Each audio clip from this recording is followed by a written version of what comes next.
akkasuma shamarri immoo abbaa manaa wajjin ol quunnamtii hin goone immoo keessaayyuu yeroo laguun nutti dhufu nu dhukkubuu bira darbee jireenya keenya keessatti eegalbor yeroo bultii qabannullee ilmoo argachuu irratti rakkoo nu saaxilu rakkoo guddaatu jira. Wantoonni kun shamarran biyya arabaa dhufanidha kan inni mudatuu fi quunnamuu danda'u. Maaliif waan nu miidhuuf waan nu miine takka adda baafachuun nuuf wajjin hin jirres gadameessi keessan socho'uu dhiisuu isaa maalirratti akkasin baruu dandeessan asumaanii waan nama beekaa doktora beekaa irraa qoradhee dhaga'e takka isiniif dabarsuun barbaada.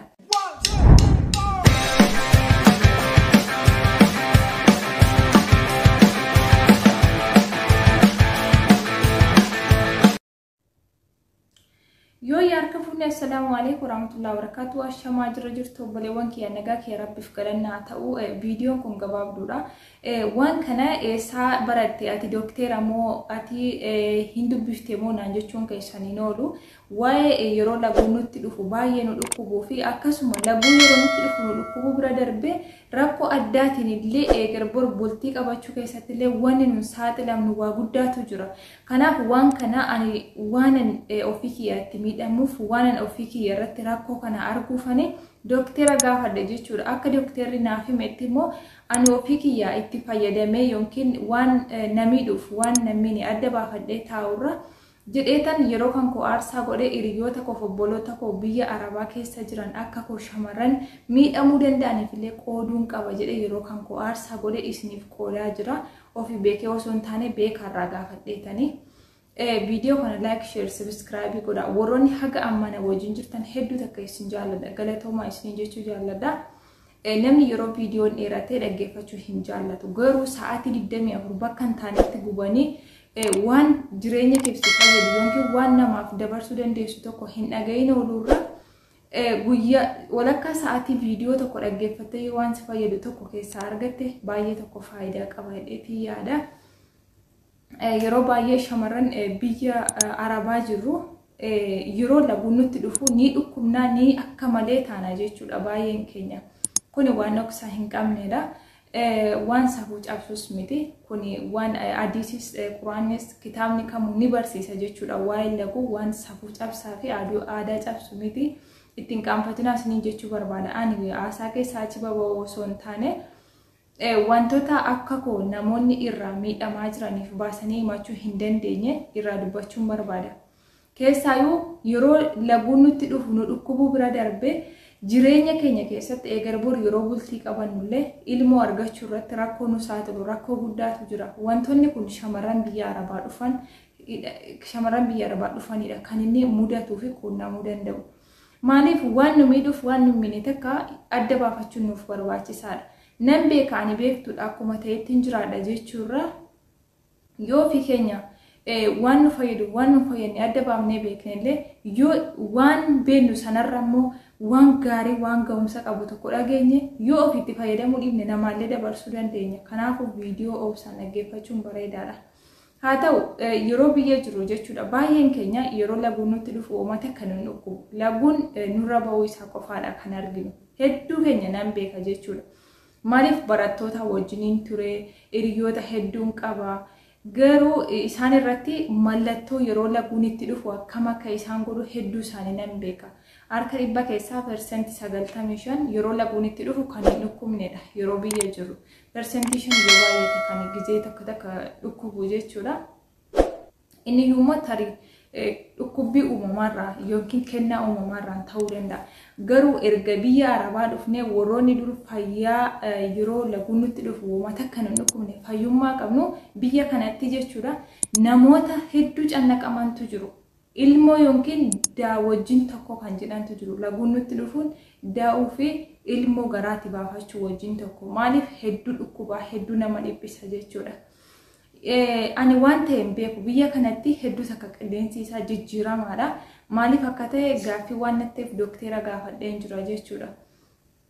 Keessaayyuu immoo shamarran keenya biyya arabaa jiru kuni dhugaa dubbachuuf qilleensi isaa inni tokko yeroo gubaan dhufu waqtiin gubaa baay'ee gubaadha. Hafuura nama fuudha seelii qaama namaa kana ni dadhabsiisa. Yeroo qorri dhufu immoo baay'ee tokko qorra. Qorrillee seelii kan keessi diilalleessa baay'ee simiidha jechuudha. wantoonni kuni haala hojii isaanii wajjin wal ga'ee qaama keenya nu laaffisuuf nu miidhuu danda'eera jedheetii yaada. Akkasuma immoo jechuudha nuti yeroo biyya jirru qoraanis ni finnaa, bishaanis ni baannaa, akkasuma maatii keenyaa fi kan midhaan tumnee daanullee ni jira. Biyya keenyatti dhugaa dubbachuuf hojii uumnaatu jira. Shamarran hojii mana keessaa hojjechuu jechuun qoraan dugdatti baattee fidii, bishaan fiduun bahaadha. Tumanii daakunis ni jira. Hunda miti kana hojjoo dhaqatu. Kana keessa yeroo jirruyyuu dhukkubbiin laguu homaa nutti hin dhaga'amu ture. Biyyoota Arabaa kana immoo bishaanni mana jira. Qoraan cabsuun hin jiru. Homtuu hin jiru. Garuu maaltu immoo nu miidhe laata jechuun gaaffis nitti ta'uu noonu. Lagguu yeroo nutti dhufu nu dhukkubuu bira darbee rakkoo ilmoo godhachuu irratti dhufu qofa nu dhukkubuu isaa maaliif nare hiriyoota koo hedduun isaanii rakkoo biraatiin saaxilamanii jiru. Rakkoon sun maalidha? Gaafa biyya kanarraa galanii jechuudha. Yeroo dhufan waan isaan miidhuuf waan isaan hin miine addan beekani. Waan hojjetaa jiranis hunuma hojjetu. Waan ulfaataas ta'e waan salphaa waan hundayyuu mataatti fudhataniiti kan isaan baatanii akkuma koo. Garuu gaafa galanii bultii dhaabbatanii rakkoo ilmoo godhachuu irratti rakkoo guddaa isaan quunnamutu jira. Rakkoon sun maalidha? Gadameessi keenya jechuudha. Nuti shamarran gadameessi keenya yoo xiqqoo iddootti socho'e nuti carraan ulfaa'u baay'ee ulfaataadha. Yeroo yaannetti ulfa garaan gadameessi keenya yeroo yaannetti ulfa qabachuu hin danda'u. Yoo maal ta'e malee wantoota gadameessa keenya kana deebisu ganaa yaalii meeqaan yaallee nama gaafannee itti barbaadachuu qabna jechuudha. Akkasuma hiriyoota koo odoo gadameessi keenya hin socho'in inshallah of eeggannoo gochuu akka qabnu dhaamsa isinii dabarsuu barbaada. Akkasuma immoo warroonni abbaa manaa wajjin jirtanis warroonni abbaa manaa wajjin hin jirres gadameessi keessan socho'uu dhiisuu isaa maalirratti akkasin baruu dandeessan asumaanii waan nama beekaa doktora beekaa irraa qoradhee dhaga'e takka isiniif dabarsuun barbaada. Nu humti kun fayyaadha of hin jennee deemna malee tarii gadameessi keenya iddootti socho'uu danda'a. Rakkoo maaliitiif keessaayyuu bishaan yeroo jarri bishaan fidan meeshaalee ulfaataa fidan hunda isaa mataatti fudhanne isa dandeenyus baachuun keenya hedduu takka nu cabsa nu miidha jechuudha.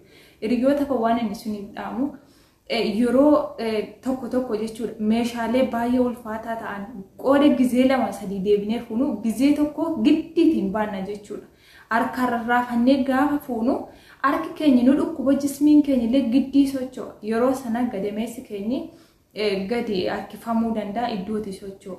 Yeroo yaannetti carraa ulfaa'uu hin qabnu jechuudha.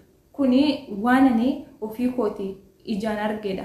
Yeroon siniin jedhu hiriyoota koorraa ani ammaaf carraa akkasii keessa hin seenne hiriyoota koo kan bultii dhaabbatan irraa hedduu isaanii irraa mul'ata waan akkasii.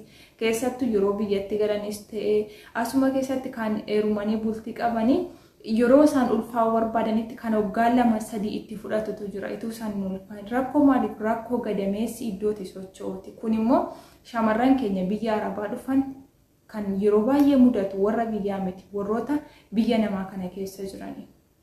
Maaliif waan isaan fuudhaa jiran hundayyuu mataatti fudhannee baanna jechuudha. Waan dandeessanii hin fuune tokko tasuma fuudhuuf hin yaalina akka hin dandeenye itti hima. Mee dubartoota Arabaa ilaalaa. Waan xiqqoosha fuudhanii darajaarra wal ba'uun barbaadan isaan. Maaliif hunda isaayyuu akka kaddamaan fuutu barbaadu. Akkasuma yoo ofii isaaniitii hin fuudhin akka abbaan manaa fuudhu barbaadu. Taasuma waan ulfaataa baachuun barbaadan isaan. Maaliif fayyaa isaanii jaallatu ofii isaanii jaallatu. Biyya kanatti wanti hunduu mana keessa jira. Wanti nu miidhe maalidha? Wanti nu cabse maalidha jennee yoo yaanne baay'ee gaaffinatti ta'a.